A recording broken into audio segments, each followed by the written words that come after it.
ทุกคนว่าเมื่อกี้เมื่อกี้นี่ทุกคนจะกินมกไฟแล้วกินโอ๊บแซ่บแม่ชอบมกไฟแม่แซ่บนี่แม่ค้าใจดีสว่าซื้อธงนึงแถมธงนึงคนว่าแม่ค้าคนว่าเจอดีขนาดวันนี้ได้ขายดีสว่าทุกคนสบายดีทุกคนตอนนี้เรากำลังที่นึ่งมะกวยกินทุกคนเคยกินบ่มะกวยอย่างหูบ่ทุกคนหูบ่แม่นมะกวยอย่างเนาะเขากำลังกินนึ่งทุกคนแซ่บ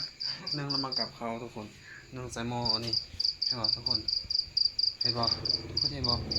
เขาจะนึ่งกินเขาจะเอาใส่นี่เลยทุกคนเห็นบ่เอาใส่แบบนี้เลยเห็นบ่ทุกคนหลังที่จักที่เขาใส่แล้วทุกคนเขาจะเอาอันผ้าหม้อปิดไว้ทุกคนปิดไว้ประมาณชั่วโมงนึงเราจึงมาเบิ่งพร้อมทุกคนยอดมาเริ่มทุกคนกินหม้อน้อยน้ำกันหม้อน้อยทุกคน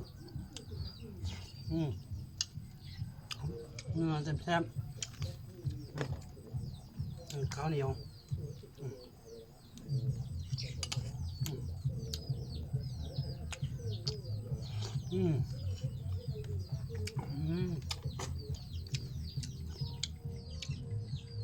มาหน่อยแซ่บๆทุกคนมาเด้อ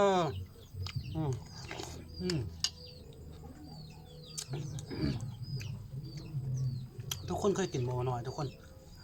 หม้อหน่อยได้ทุกคนมาได้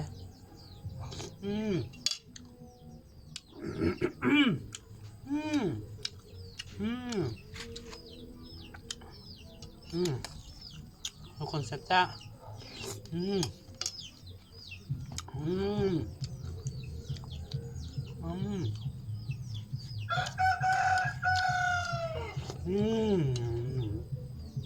ทุกคนตอนนี้เรากำลังจะไปซื้อนมมาหลาน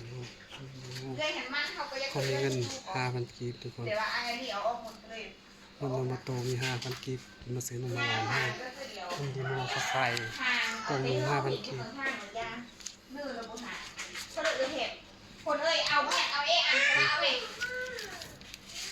5,000ให้ลายทุกคน